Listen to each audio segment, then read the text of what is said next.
Okay, so hello everyone. So today I'll be presenting my solution for Laboratory 1, which is the creational design patterns, where I built a game asset generator system using multiple design patterns in Java. So for the sprint 1, which is the factory battle, first I implemented the factory method pattern to create different types of game characters. So here I have simple character factory class. So this class can spawn character like assassin, fighter, and tank. So each character class has its own unique attack style, which you can see when I run this program. So if we run this,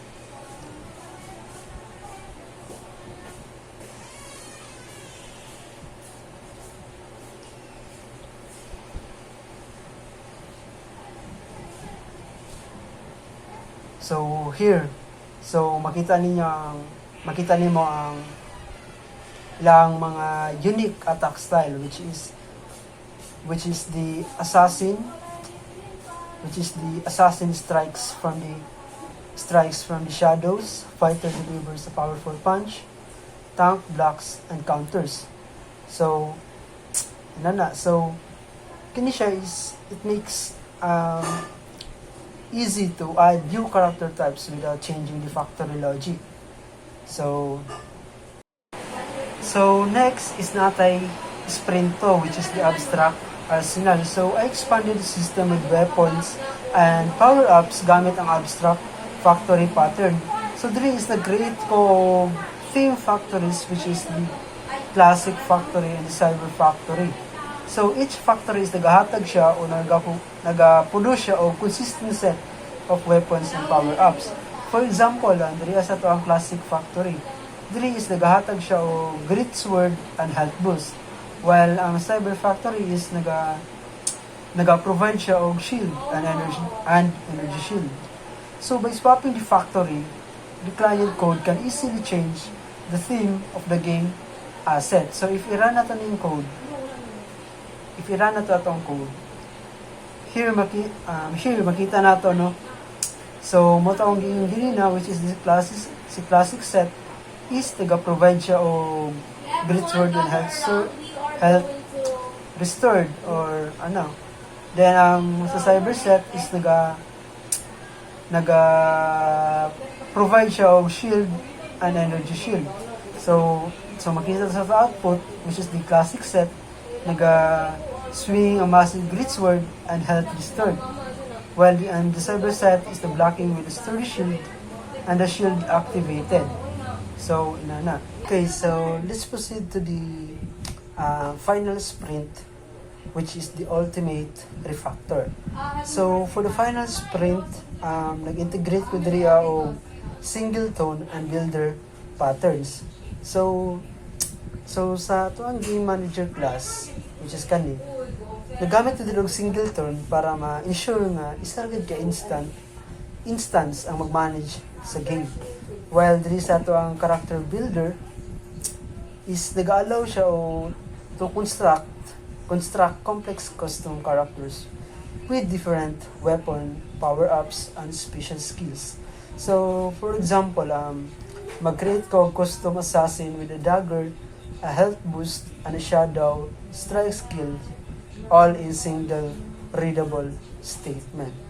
So, makita natin ang output later. So, para ma-show gid ang flexibility sa akong design, no? So, let's say mag-create ta o mage character with a cyber theme using builder and abstract factory. So inahin nato siya pagbuhat. Diri is magbuhat ta o bag-ong character, which is mage. So inahin nato siya pag-implement. So custom character and custom mage, then equals new character builder. Character builder. Then that set type, then mage, then mage, then that set weapon, so ano set weapon niya? So atong set weapon niya is what is one? Cyber. The set weapon niya, Cyber Factory, then Cyber Factory, then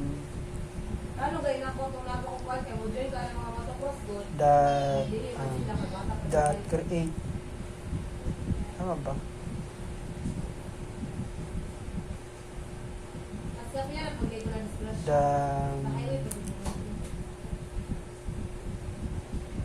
That create weapon, tama.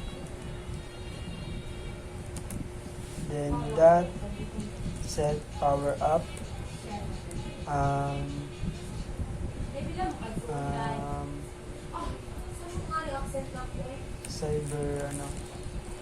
Cyber Factory, that create power up. Then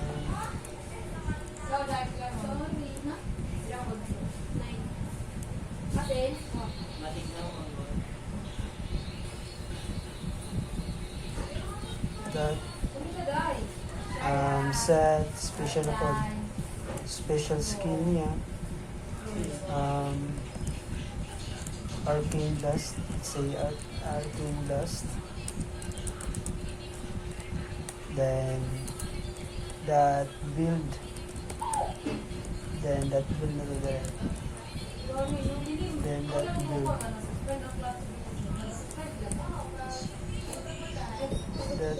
then so Dria is magbutang to Dria custom mage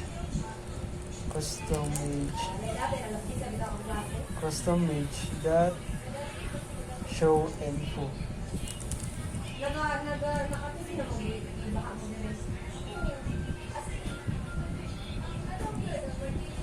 Show info.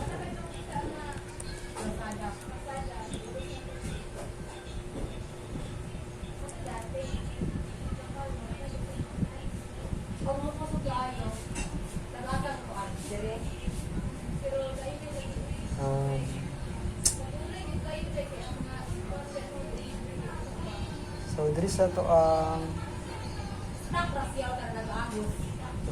that set special skill.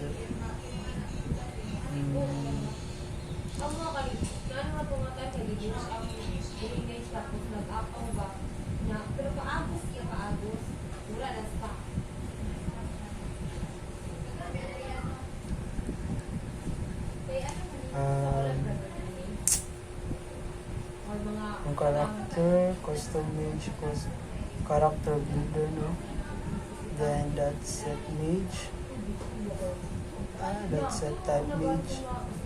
Then we have the set weapon.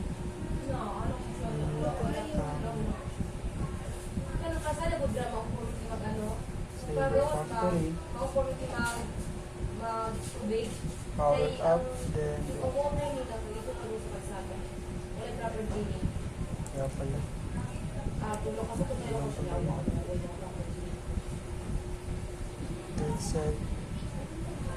That set special skill.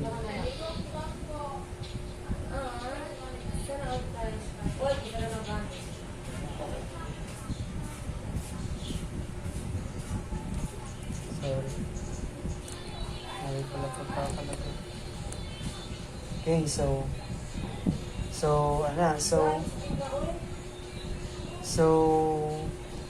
if i-run na to nga code, ang output ani is mag-show siya og mage with shield, energy shield, and the arcane blast na iyang skill. So, so,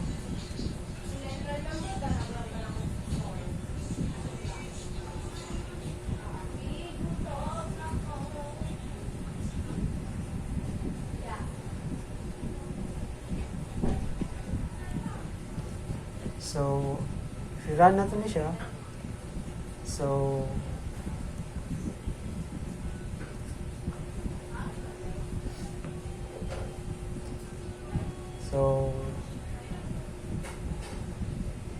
So here, makita na to ano na tayo, mage with shield, power up, energy shield, and skill, arcane blast.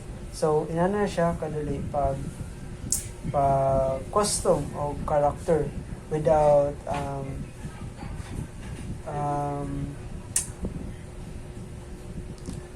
mag-custom o character for the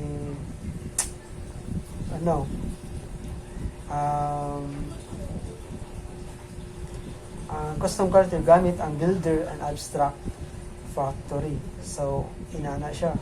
So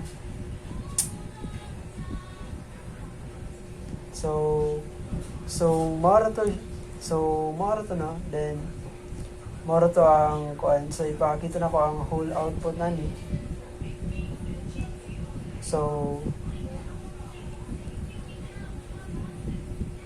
So here our sprint 1, which is the factory battle, then assassin strike from the shadows, fighter deliver powerful punch, tanks, blocks, and counters. For the sprint 2, which is the abstract arsenal, is not a classic set, swing a massive greatsword, health restored, cyber set, blocking with a sturdy shield activated. So sa sprint 2 din is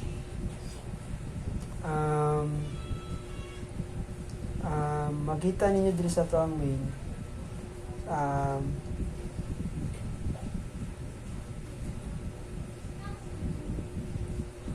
so ano to, so umano to siya, so umano dito siya sa sprint 2, which is health restored, swing massive greatsword, cyber set, blocking with sturdy shield.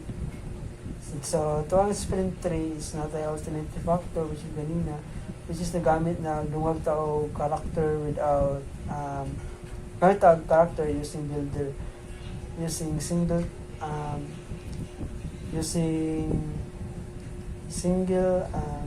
tone, may nagatulot ang gamit na. So, nagamit tao builder nagamit tao builder and abstract factory. So that's all everyone. So thank you for watching and listening.